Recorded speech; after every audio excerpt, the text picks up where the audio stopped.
जितिन राम मांझी ने खोली नीतीश सरकार की पोल। अपनी ही सरकार के खिलाफ ये क्या बोल गए मांझी ने अपनी ही सरकार के खिलाफ खोला मोर्चा।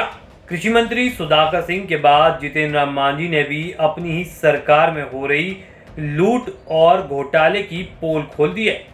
दरअसल उन्होंने कहा कि मनरेगा में 80% की लूट हो रही है। मांझी ने सरकारी काम में लूट और घोटाले की बात कहकर अपनी ही सरकार के कामकाज पर सवाल खड़ा कर दिया और अब अपनी ही सरकार को कटघरे में खड़ा भी कर दिया है। आपको जानकारी के लिए बता दें, उन्होंने ताल ठोक कर कहा उनमें सच कहने का मांदा है। मांझी हाजीपुर में मनरेगा मैन के रूप में पहचाने जाने वाले रघुवंश प्रसाद सिंह के श्रद्धांजलि कार्यक्रम में पहुंचे थे। इस दौरान जब बोलने की बारी आई तो मांझी ने बिहार में मनरेगा के काम में घोटाले का पुलिंदा खोलने लगे।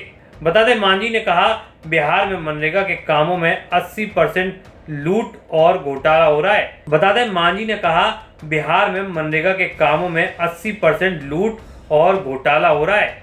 जब अपनी ही सरकार और कृषि मंत्री के बाद खुद के द्वारा सरकारी कामों में लूट और घोटाले का सवाल खड़ा करने को लेकर मांझी से सवाल किया गया तो मांझी ने ताल ठोककर बिहार में घोटाले वाले सवाल को जायज़ बताया।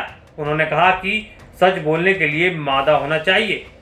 वहीं इस दौरान जितिन राम मांझी ने अपनी बेबाकी के साथ ही घोटाले और लूट के खुलासे से नीतीश कुमार के 17 साल के सुशासन वाली सरकार पर सवाल खड़े कर दिए हैं। हाल ही में बिहार के कृषि मंत्री ने सरकारी कामों में कमीशनखोरी की चर्चा करते हुए कहा था उनके विभाग में चोरी होती है और मैं चोरों का सरदार हूँ। आपको बता दें, बिहार के कृषि मंत्री और प्रदेश अध्यक्ष जगदानंद सिंह के बेटे सुधाकर सिंह इन दिनों विवादों में घिरे हैं।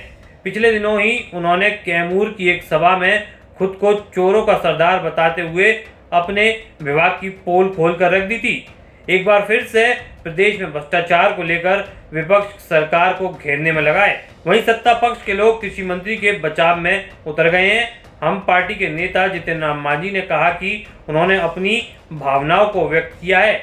इस पर नीतीश कुमार निश्चित तौर पर काम करेंगे और कृषि विभाग में हो रहे भ्रष्टाचार को दूर करेंगे। इस खबर में फिलहाल इतना ही। बने रहिए वन इंडिया हिंदी के साथ।